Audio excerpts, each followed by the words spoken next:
Go ahead. Uh, so, Demon went out to the car to get his phone and tripped over a package. A package from Amazon. A miracle. So what had happened? Never mind Jennifer Long. I don't know if I'll ever be able to have her. We'll see. I hope so. Fingers crossed. I had ordered ages ago. I had ordered Fear Book Twyla ages ago. Yesterday, I got a message saying that Fear Book Twyla was ready to ship. So I checked the tracking, and it said that they would send me an email or send me a message saying, to let me know when the tracking was available.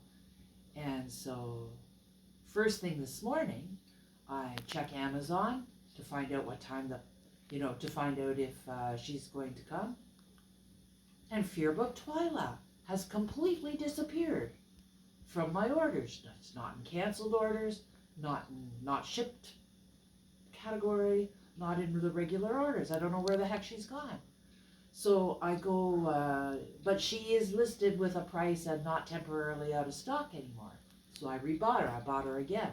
And now she's going to come January 15th to the 18th or something like that. So still backlogged. The backlog must be massive in Canada because Canada Post was on strike for the better part of the month before Christmas. So you can imagine. And so I was like, okay. Bought her, hopefully she'll come. All will be well. Chris goes out to his Demon goes out to his car to get his phone, trips over a package, comes back in and says, "Are you expecting a package?" And I said, "Well, kind of." So we opened it up, and lo and behold, the vanished Fearbook Twyla magically appeared. I love Twyla because I am a habituee of libraries from way back. I love to read, and I like the quiet, and she's purple, which is my favorite color. I just love her. So I also watch Courtly Jester. So what Toralei is to Courtly Jester, Twyla sort of is to me. I would love to have every iteration of Twyla because I just love her that much. And I know there are lots of significant differences in their accoutrement and all of that. So, but mostly I won't get endless iterations. All the new ones. So in future, there will be Monster High and Pixlings because I just adore Pixlings. You showed them the Pixlings, but just get a little those Pixlings. So most of the Pixlings they range in price from $20 to, I think I might have paid $40 for like the Unia with the Pegacorn, but I think most of them. The first ones I paid maybe more than $20. I think I paid about $25 for the first series, and then the second series they were mostly $20. The Shimmerverse ones were probably a little bit more, but there's two that I have paid, $100 for. I paid $100 for Winter, and I paid $100 for Angelica because you can't get Angelica in Canada. It's exclusive to Target. So there you go. There's my first active inventorying the Pixlings. There you go. There's a rough estimate. I'll have to actually document this. I mean, this is a kind of a good way of documenting it, really. Pixlings, $20, $30. Maybe one was $40 or $50. I don't think she was as much as $50. Unia and the Pegacorn, and then Winter and Angelica. I paid $100 for each of those. ridiculously. So we'll do a whole episode on pixlings because there are reasons I love them so much. Lots of reasons. Everybody loves them so much. I kind of at first the first series I didn't even do the gimmick. I just took them out of that bottle and that was that. But then I guess I showed you, didn't I, Demon? We did one together just to see what it was like, and it was really fun. So now I've got a couple that I haven't opened yet, and I save them for if I'm very unhappy, then I have one that I can open, and that will make me very happy. I think the gimmick. I really love the gimmick now, and I keep the bottles. I like them quite a bit. As you can see, I kind of decorated their little lids, and they have their little stage that they stand on. But if I was going to put something else, display something else, I would pop them all back in their bottle to store them, so I keep the bottles. Anyway, back to Twyla. So she is a New Year's Eve miracle. So when I realized it was her, I just ran to the computer and canceled the one I'd ordered because much as I love her, I don't want two of her. And I will not keep her in. These I'll take out of the box. And I love I will probably get the entire Garden Mysteries ones. Twyla I have, and she's my absolute favorite of the Garden Mysteries. I'm waiting for Draculaura. She's on order. Whether she will appear, only Amazon knows. And Venus McFlytrap has not appeared at all. I haven't even seen her I haven't even glimpsed her on Amazon. Now maybe Toys R Us. There are a few Toys R Us. Maybe I should check there. Anyhow, I haven't seen them online at Toys R Us. No Venus McFlytrap.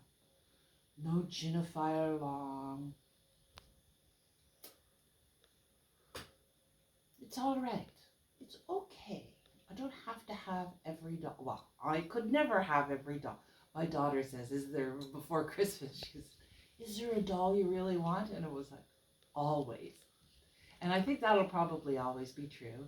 And I'm really happy about that because I really love arranging them. And they're such a feminine art form, We probably made dolls maybe even before we started making spears and stuff. Maybe not, I'm not sure, but I suspect so. Because there's just something so... And the fact that they're dismissed as playthings, toys for children, dismissive, it's not important.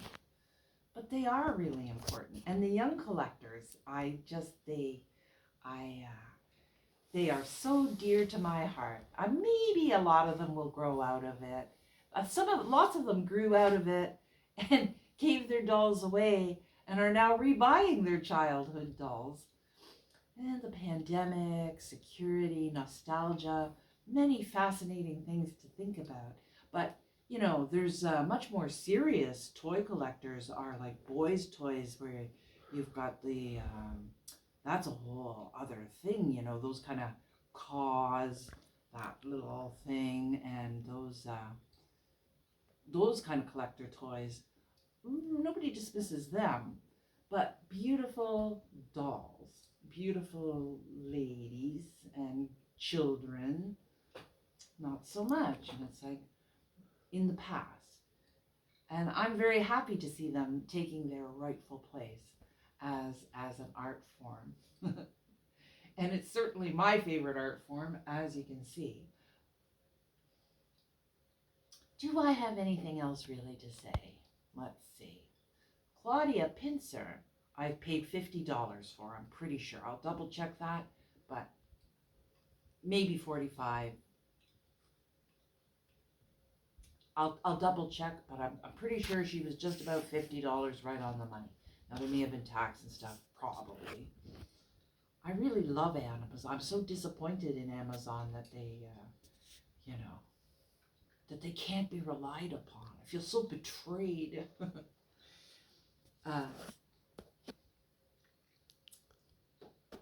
Fear Book Twyla was probably $40. She was $36 with tax. So $40, I'll double check again. There. Inventory started. It will take a long time to do it all because I haven't done it. I do have stacks of receipts and things like that, but yeah, this is really a very tiny representation of the dolls that I have, and I like it that way. I just like to, have things on display for a while, and some of these are kind of permanent because they're protected. All these ones that are in cases, they've got their backs to the windows, and then I've got like ceramic sculpt things that the sun's not going to do them any harm. All these girlies here are only here for a little while because I'm getting stuff organized in the basement. So the basement will be the permanent home for most of the dolls because there's the least amount of natural light down there. This room this is the as I said, this is the room that if I have a gallery that I'll display things, and that's another thing. I'll have stuff that I don't want to sell any of this stuff. So eventually it'll be stuff that I want to sell that's here. And I'll have a little tarot card reading set up. It'll be by invitation only. It's not going to be a business that's open to the public because I'm not really up for that. Certainly not with tarot card reading. And I don't really trust people to come. I don't trust people around the dolls really. So it'll be sort of a one-on-one type of, if I do it. If I do. I'm not a very good business person. We'll see how Demon feels about it too, of course. And my daughter may have plans as well. And so I can't think of anything else to say off the top of my head right now. Happy New Year's. Happy New Year's to all my ghost babies. Happy New Year's to anybody who happens to be watching this other than myself and friends of ghost babies. And Happy New Year to my lovely little animal friends. And, oh yeah, we were going to do a tarot reading, weren't we, Damon? Mm-hmm. Can you think of anything else? Okay. Yes, my New Year's miracles, I said to Demon, that was just heartened me instantly. So there's the addiction. There's, yes, indeed. They certainly do make me very, very happy. So I won't give that up, of course. But I will be a little more selective, and I will not let myself become undone. Okay. Well, we'll do, so since this is a Ghost Babies video, the tarot deck we're going to use is by Nicola Ceccioli, who can you get a, who is an artist whose work is somewhat doll-like. So we will do a reading. What should the reading be, Demon? A reading for the world. What should the question be?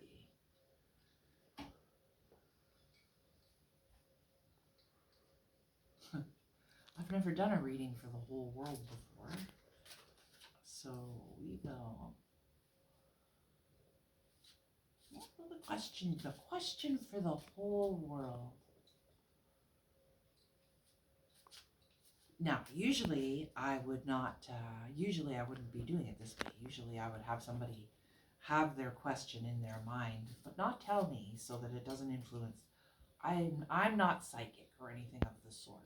I just really, really have a lot of faith in the tarot cards. The tarot cards are sort of psychic, I guess. Yes, I have great faith in the cards. And, all right, so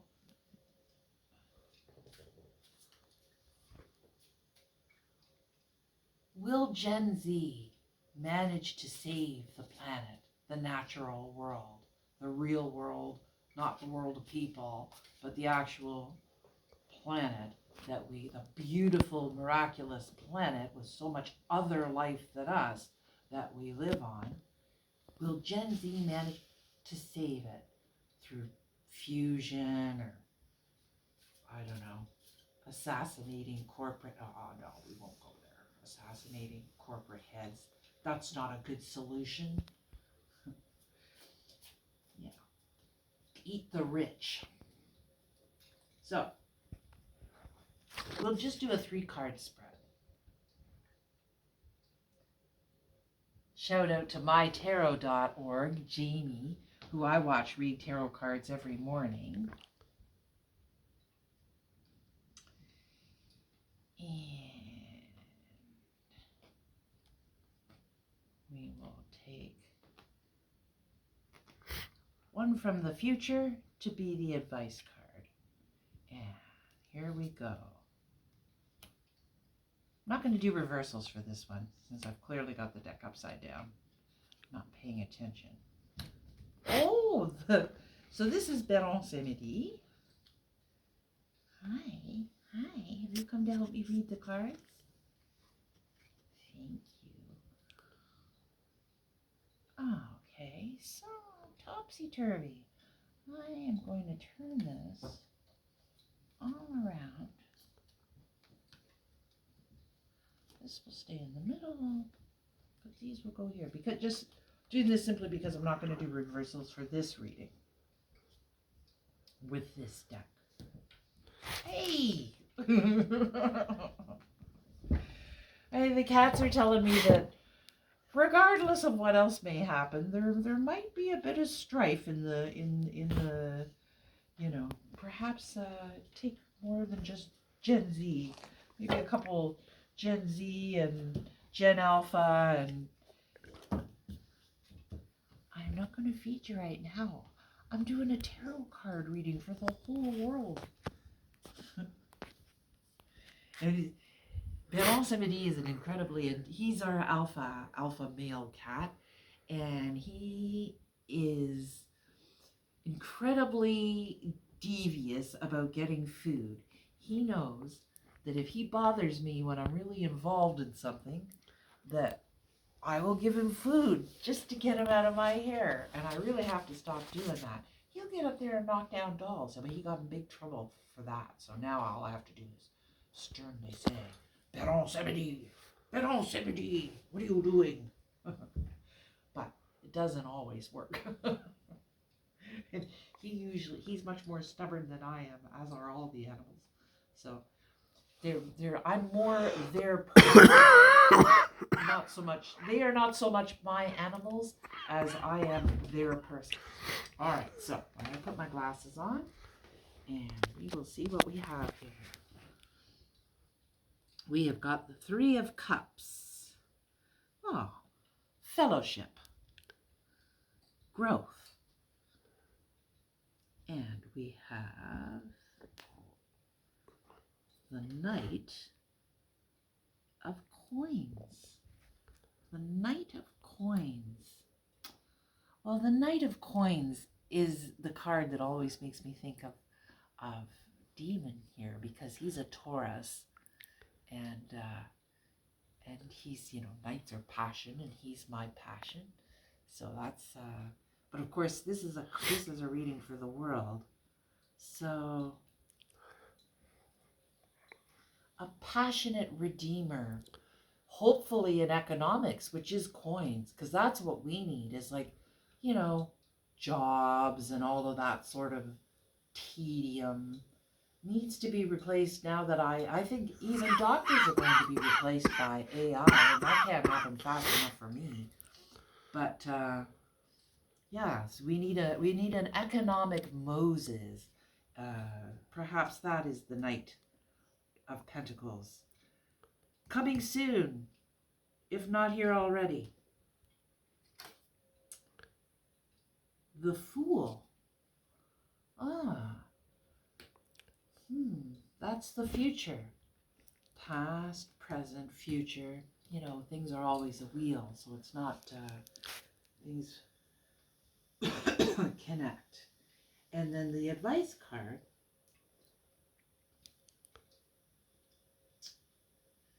is the Hermit. Introspection.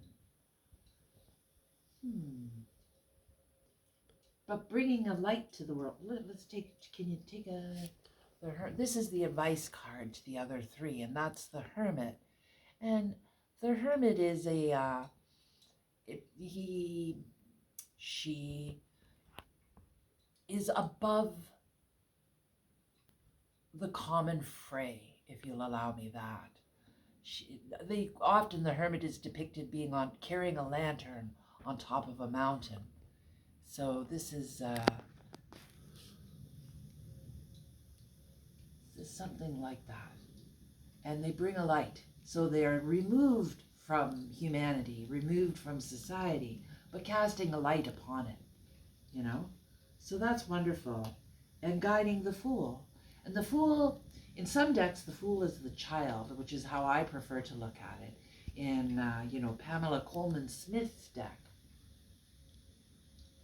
which is pretty much the most common one, the Rider-Waite Pamela Coleman Smith deck.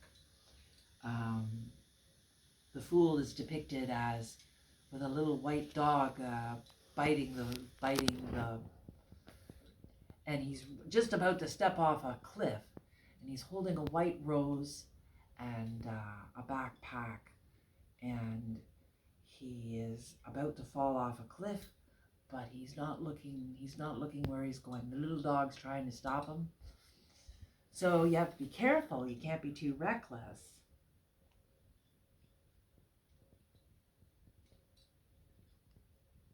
But, faint heart never won fair lady. You have to take the risks. You have to take the risks to change things. So I hope that will have to do with how people relate to each other, and no more dog eat dog.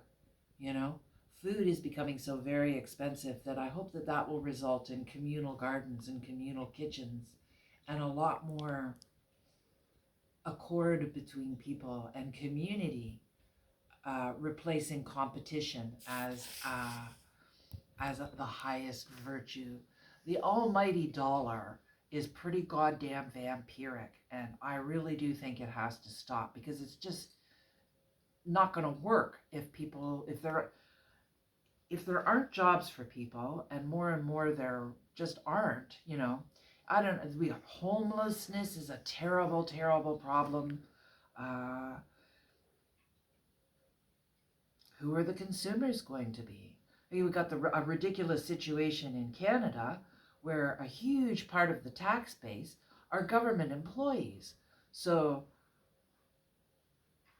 how does that work? Where some of the highest paid people getting paid through taxes are being paid through taxes. It's kind of cannibalistic or something. Anyway, there really does need to be a global economic Moses. Hopefully not a fascist dictator. I suspect that may be imminent and necessary, perhaps. Whenever there's great uncertainty and chaos, we still look for a father figure, and doesn't matter the biggest bully, we want him on our side, however you want to look at the patriarchy or whatever you want to call it. We just need to take care of practical concerns for the populations of the world, not the idiotic leaders of the world who are really just, puppets of corporate capitalism. Anyway, I'm certainly not going to go there. I really am not going to go there. You'll see my misanthropic side. And we don't want that. But it looks good. It looks good for Gen Z. It looks like there will be a Knight of Pentacles, an economic savior, fellowship, and growth. Growth of fellowship would be wonderful. So recklessness is a danger of the fool, but the real essence of the fool is innocence, is childlike, you know? And children, many adults are evil, but no children are evil. Not really, you know?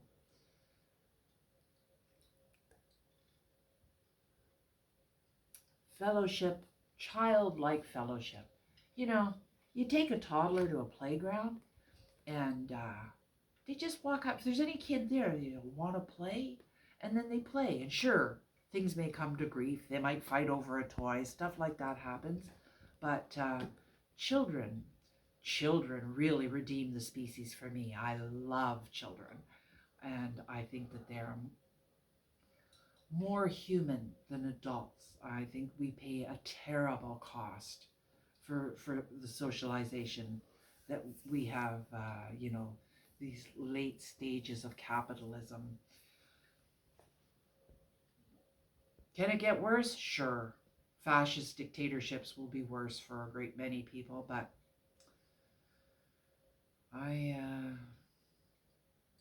well, it's an age-old story, isn't it? You know, the more it changes, the more it stays the same. The rich get richer, the poor get poorer. But of course, when that divide becomes too great, revolution is inevitable. So it's a fascinating time to be alive. It's a fascinating time to be an old lady, because I can just sit back and see what the young people will choose to do. And my God, there are some brilliant young people. And it has been such a pleasure to see the warmth and the community among the young doll collectors who collect the Playline dolls. Anyhow, Happy New Year to everybody or anybody who might be watching this. And I will definitely post this video on Facebook where where my doll community. I've been away from Facebook, as I say. I've been sort of a hermit myself for the past year, for the past 2 years. But you know, you got to get back on the horse, don't you? Even if you're an old lady. So that's it for the new year, isn't it, Demon? Huh? We're going to get back on the horse. And not be addicted to dolls. Just be very discriminating and selective. And only the best will do. I have Monster High and Pixlings. I mean, well, you know, I can... And making dolls. I love to make dolls, too. So there will be plenty of that. If nothing else, the business, we'll see how that goes, you know. Making dolls is hugely important. Just getting back to my creative work, such as it is. We'll explore that at a later date as well. So, a reading for the world. The growth of fellowship and innocence, and the diminishing of cutthroat competition. An economic knight in shining armor who will, you know, benevolently, because the Knight of Pentacles in the Pamela Coleman Smith deck, for example, is the only horse that's got all 4 feet on the ground, because knights are passion. So, but the Knight of Pentacles is overlooking the fields, and he's passionate about the earth and prosperity, like real prosperity, not having preposterous sums of money, but having good health and a loving family and true prosperity, where you're in a symbiotic relationship with those you love, those that love you, with the world that we live in. There should be a symbiotic relationship there, an interconnectedness. And I'm not going to go all, airy-fairy on you, although I do love all things woo-woo. But all right, no, no more. That's enough. I think that's enough, don't you, Demon? My wonderful husband, he makes gestures, so he doesn't know. Are you happy to just keep filming me for Sure. as long as I'll keep talking? Mm-hmm. Aren't you getting tired of sitting like that? He's got a terrible cold. I don't know how he's managing not to cough. Maybe I should just keep talking. Who's easing his cough. But I don't think I've got too much more to say. I have introduced you to Claudia Pincer, the final doll, and talked a little bit about the most recent last doll. Claudia Pincer is the final doll, and Twyla, the lovely fear book Twyla, is the doll that has arrived most recently, but there have been several others between Claudia Pincer being the final doll, and I'm not going to stop doll collecting. I'm just going to try and stop being addicted to it so that I'm not. No, I do not buy dolls that I don't love. If I don't love a doll, I don't want to buy her, you know? I'm very, very selective. I have to be because I've got limited funds. But more than that, I just the one thing that whenever I see the shelves, a lot of the young collectors that collect Playline dolls, ex Canadensis. Oh my God, or Angel Loza is another one. And those beautiful, staggeringly magnificent collections, with the floor to ceiling shelves, and I even kind of like not a retail situation, but like Angel Loza has almost made rooms out of shelves, and it's so cool. And when I first saw it, I was so envious. It was like, oh, why can't I have every single Monster High doll? Oh, why can't I have? Oh, Novi Stars. I missed out on that entirely. And Ever After High. Bratzillas. Why wasn't I collecting dolls when Bratzillas came out? I don't collect Bratz. I don't collect Disney princesses. I don't collect Barbie. But Bratzillas? Yes, absolutely. But then I'm looking at the shelves, and anyways, I still am. I don't want to have more dolls than I can appreciate properly, display, you know. So I'm ready. I think I'm ready to give up dolls as an addiction and start appreciating them.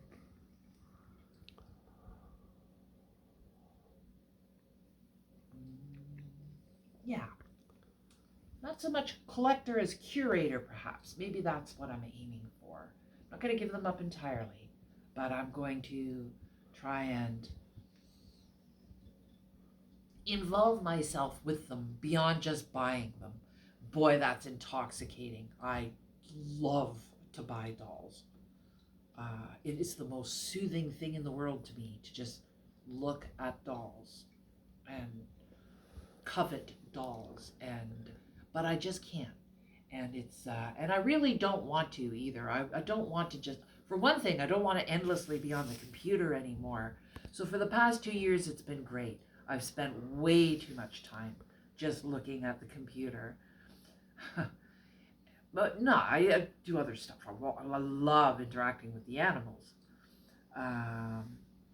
But I want to just start actually doing stuff and living my life and not passively just watching other people doing stuff. It's like some weird kind of echo chamber, and I just like it far too much, and I'm not doing anything. So that's maybe the biggest New Year's resolution of all is to do stuff. Doesn't really even matter what. If I don't have to, I don't have any hard fast objectives. I just do stuff, not sit there and just passively watch stuff. No more. No more of that.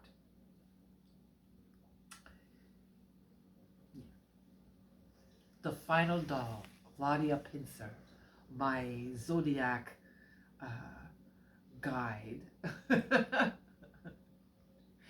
will keep me in line. Will keep me in line. If I can't have a doll, so be it. So be it. It'll be too bad. But there will always be another doll. Like there is always way more dolls that I want than I will ever be able to have. and if I oh my goodness, Robert Tonner watching the virtual doll convention. You know, if I was a fabulously wealthy person, I would have a warehouse full of dolls. And Robert Tonner has not a huge warehouse, but I mean, he makes, yeah, of course he does. Of course he does. Would I like that? Of course I would. But not more than I like to be an artist. I like to make things. So I really would rather just make things. And yes, have dolls coming to look forward to, but not to the exclusion of everything else. To live more fully. Gardening. I love gardening. Past couple of years, my gardening responsibilities have slid quite dramatically. I've kind of managed to do the bare minimum, but I want to enjoy being alive. The meaning of life is that you are not dead, you know? You have to just be alive. Do things. Involve yourself in your own life. I'm saying to myself here and to anybody else who's listening, you probably already know. And to my lovely, lovely ghost babies who have been such a solace to me in really, really hard times. Things are going to be okay. The kids are all right. And I love the Gen Z kids that I do watch on YouTube. I feel privileged to have been alive before the internet was even a thing. And it was my generation, I guess, that brought it into being. But to be alive, to see how it evolves. And I am glad to be alive in this time, despite the environmental horrors, which Gen Z, good luck to you. Good luck to you. Happy New Year's, everybody. Bye.